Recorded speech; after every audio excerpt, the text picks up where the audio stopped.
আল্লাহ রসুল সাল্লাল্লাহু আলাইহি ওয়াসাল্লাম দুনিয়াতে এসেছিলেনই, রব্বুল আলামিন তাকে পাঠিয়েছিলেনই জাহেলিয়াতকে মুর্দা করার জন্য এবং ইসলামকে জিন্দা করার জন্য।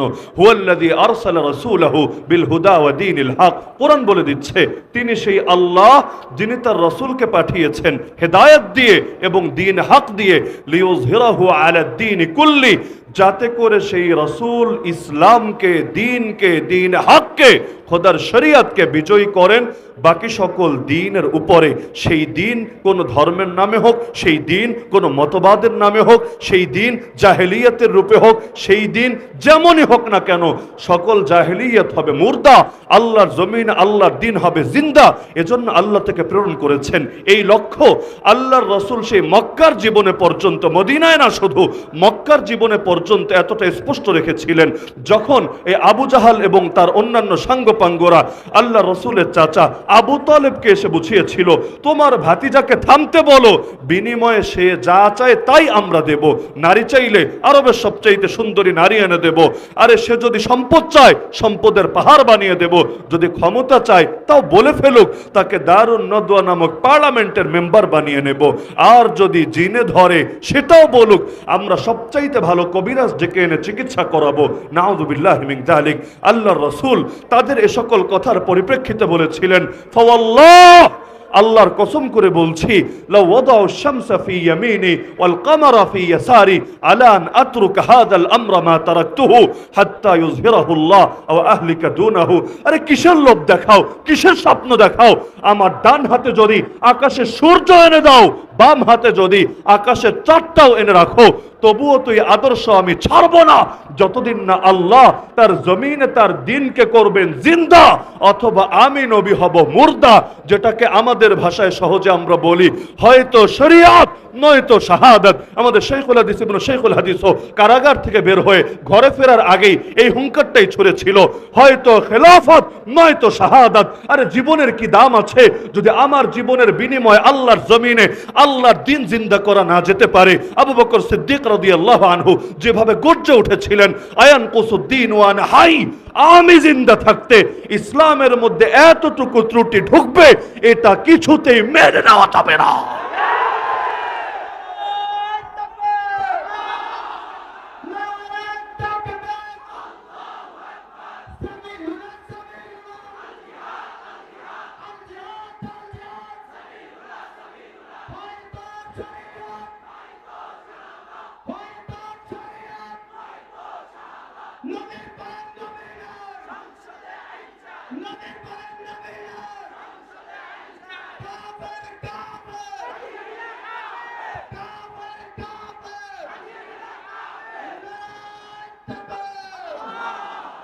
রব্বুল আলামিন কোরআন মাজিদ আল্লাহর রাসূলকে উল্লেখ করেছেন সিরাজাম মুনিরা বলে, ইয়া আইয়ুহান নবী ইন্না আরসালনাকা শাহিদান ওয়া মুবাশশিরান ওয়া নাযীরা ওয়া দাঈয়ান ইলাল্লাহি বিইذনিহি ওয়া সিরাজাম মুনিরা। সিরাজাম মুনিরা মানে হলো এমন বাতি যেই বাতি আলো বিকিরণ করে, আলো বিতরণ করে, আলোয় চতুর্পাশকে আলোকিত করে তোলে। ইমাম ফখরুদ্দিন রাজি রাহমাতুল্লাহ আলাইহি তাফসীরে কাবীরের মধ্যে লিখেছেন, রব্বুল আলামিন তাকে তো চাইলে সূর্যও বলতে পারতেন, সূর্যের আলো বাতি আর প্রদীপের আলোর চাইতে বহুগুণ বেশি, কিন্তু রব তাকে সূর্য না বলে, চন্দ্র না বলে, তাকে বাতি বলে কেন উল্লেখ করলেন? তাও এমন বাতি যে শুধু আলো ধারণকারী না বরং আলো বিতরণকারী। তিনি এর কারণ বলেছেন, সূর্যের আলো অনেক বেশি, সন্দেহ নাই, কিন্তু সূর্যের আলো থেকে আমরা পৃথিবীর মধ্যে বাতি জ্বালাতে পারি না, আর ওই জামানা এটা কল্পনাও করা যেত না।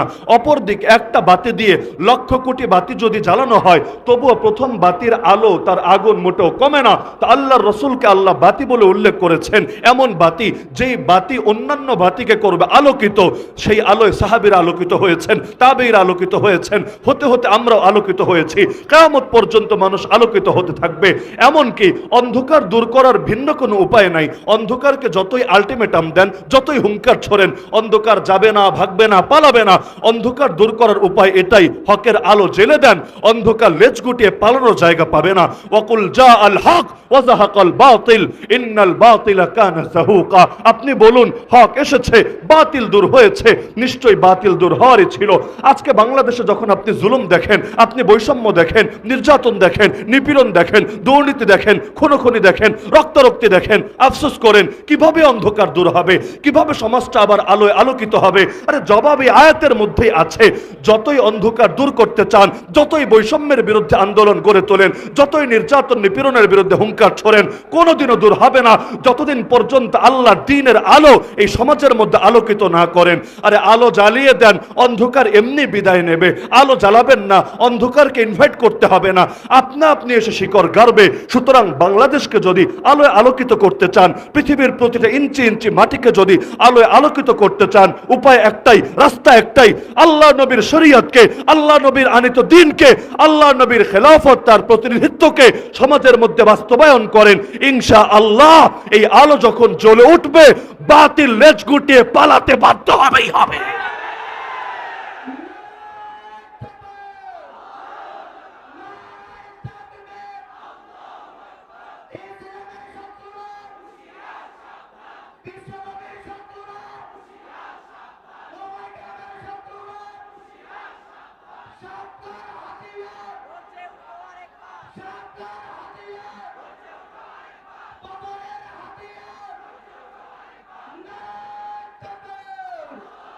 ইসলামের প্রথম কাফেলা যখন হিজরত করে গিয়েছিল হাবাসায়, নাজাশির দেশ তথা ইথিওপিয়ায়, যাওয়ার পরে পেছনে পেছনে মক্কার কুরাইশও তাদের একদল নেতাকে, প্রতিনিধিকে পাঠিয়ে দিল, যাও এদেরকে ফিরিয়ে আনো দেশে।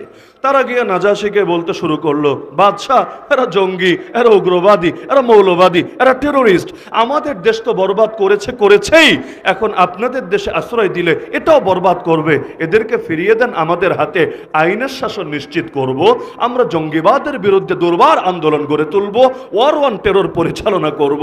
তারা ভেবেছে নাজাশিকে বললে নাজাশির মন তো গলেই যাবে, কিন্তু তারা জানে না রূপকথা শুনিয়ে আর কল্পকাহিনী বলেই সবসময় সবাইকে গিলানো যায় না। আরে দেশ স্বাধীন হয়েছে তাতে কি, গতকাল পর্যন্ত দেখা গেল যে নতুন করে আবার সেই জঙ্গি নাটকের সূচনা করেছিল, দুইজনকে ধরে দাবি করেছে আবার দুইজন জঙ্গি পাওয়া গিয়েছে, আর ইসলাম বিদ্বেষীরা খুশি। আরে এতদিন তো তোমরা বলেছো জঙ্গি নাটক এটা ভুয়া, এটা সরকার পরিচালিত করে ইন্ডিয়া এবং বিভিন্ন দেশের দৃষ্টি আকর্ষণের জন্য, এখন তো প্রমাণিত হয়ে গেল এগুলো ভুয়া না, এগুলো আসলেই, কারণ এখন তো আর মিথ্যা বলবে না, ঠিকই তো বলছে, জঙ্গি গ্রেফতার হয়েছে। কিন্তু পাগল জানে না এই জাতি সচেতন হয়ে গিয়েছে, ওরা জানে না যেই জাতি একবার রক্ত দিতে শিখে গিয়েছে ওই জাতিকে আজে বাজে গল্প শুনিয়ে তাদের চেতনা আর মনোবল ভাঙা যাবে না।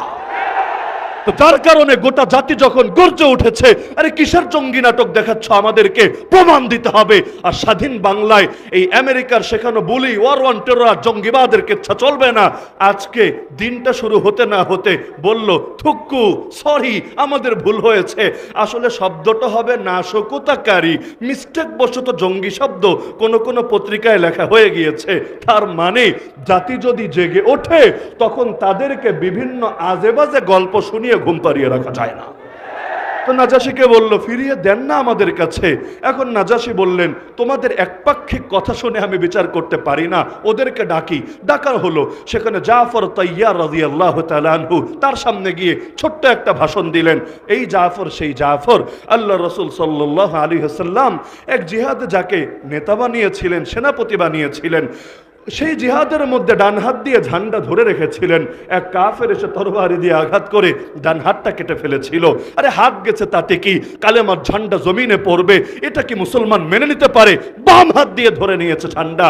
এবার জালেম এসে বাম হাতেও আঘাত করেছে, বাম হাতটাও কেটে গিয়েছে, তাতে কি, বাহু দিয়ে আগলে রেখেছে। আর অবশেষে যখন চূড়ান্ত আঘাত হয়েছে, আল্লাহর বান্দা জান কোরবান করেছে, কিন্তু শেষ মুহূর্ত পর্যন্ত চেষ্টা চালিয়েছে নিজের যত কষ্ট হোক যে কোনো মূল্যে কালেমার পতাকা, ইসলামের পতাকা, আল্লাহ নবীর দেওয়া ঝান্ডা সমুন্নত রাখবে। এই সংবাদ দুনিয়ার কেউ দেওয়া লাগলো না, জিবরিল আমিন এসে আল্লাহ রসুল সাল্লাল্লাহু আলাইহি ওয়াসাল্লামকে দিয়ে দিলেন।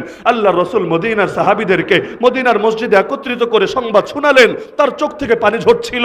নবী বললেন, আরে আমার জাফর আল্লাহর জন্য দুইটা হাত কোরবান করেছে, বিনিময়ে আমার আল্লাহ জাফরকে জান্নাতের মধ্যে দুইটা ডানা দিয়েছে। আমি দেখেছি আমার জাফর সেই ডানা মেলে জান্নাতে উড়ে বেড়াচ্ছে। এর জন্য নামের অংশই হয়ে গিয়েছে তৈয়ার। তৈয়ার মানে যিনি উড়ে বেড়ান। তো জাফর তৈয়ার রাদিয়াল্লাহু আনহু বাদশার সামনে গিয়ে বললেন, আইয়ুহাল মালিক, হে বাদশাহ, কুন্না কওমান আহলা জাহিলিয়া, আমরা ছিলাম সেই জাতি যারা ছিলাম জাহেলিয়াতের ধ্বজাধারী, জাহেলিয়াতে লিপ্ত। নাবুদুল আসনাম, আমরা মূর্তির পূজা করতাম। আরব জাতি বহু রকম মূর্তির পূজা করত, কখনো পাথরের মূর্তির, কখনো মাটির মূর্তির, এমনকি ইতিহাস বলে কখনো খেজুরের তৈরি মূর্তির। মূর্তি বানাতো খেজুর দিয়ে, ক্ষুধা লাগলে আবার সেটাকে খেয়ে ফেলতে আচ্ছা রকম করে, আবার প্রয়োজন পড়লে বানিয়ে নিত খেজুর দিয়ে। আমাদের দেশে যেমন আইন যখন মনে চায় নিজেরা বানিয়ে নেয়, এই আইন দিয়ে হুজুর দমানো যাবে, এই আইন দিয়ে ইসলামপন্থীদেরকে বরবাদ করা যাবে। আবার যখন আইন গিয়ে নিজের দলের কারো গায়ে পড়ে, আস্তে করে আইনটারে গিলে খেয়ে নতুন আইন আবার প্রসব করে। তো নাবুদুল আসনাম, আমরা মূর্তি পূজা করতাম। ওয়ানাকুলুল মাইতা, মৃত প্রাণীর গোশত ভক্ষণ করতাম। ওয়ানাতিল ফাওয়াহিশ, আমরা অশ্লীল কাজে লিপ্ত হতাম। ওয়ানাকতাউল আরহাম, আমরা আত্মীয়তার বন্ধন ছিন্ন করতাম। ওয়ানুসিউল জিওয়ার, আমরা প্রতিবেশিত্বের ব্যাপারে খারাপ মন্দ আচরণ করতাম। শুধু তাই না, ওয়ায়াকুলুল কাওয়িয়্যু মিন্না আদ-দাঈফ, আমাদের মধ্যে যারা শক্তিশালী তারা দুর্বলদেরকে খেয়ে ফেলতো। পুরোই বাঙালি জাতির মতো অবস্থা আর কি, মাছে ভাতে বাঙালি, বড় মাছ খেয়ে নেয় ছোট মাছকে। যে যত শক্তিশালী হয় দুর্বলের উপর এসে বল খাটিয়ে নিজের বীরত্ব জাহের করে। এই দেশের মধ্যে দেখবেন যতদিন দুর্বল, হায়রে দেশপ্রেম, হায়রে মুক্তিযুদ্ধের চেতনা, হায়রে স্বজন হারানোর বেদনা, ডায়লগ আর ডায়লগের শেষ নাই। কিন্তু যেই মাত্র ক্ষমতার গদিতে এসে বসে তখন আর ডায়লগ মনে থাকে না, বুলি মনে থাকে না। আর সবচাইতে বড় আফসোস লাগে, আরে হাতি হয়ে লাগতে আসে পিঁপড়ার লগে, অস্ত্র আছে, বাহিনী আছে, দলীয় গুন্ডা আছে, সব আছে, আর এসে আলেম ওলামার সঙ্গে টক্কর লাগিয়ে নিজেদের বীরত্ব জাহের করার চেষ্টা করে। পাগলরা ভাবে এই হুজুরদেরকে জেলে ভরে রাখলেই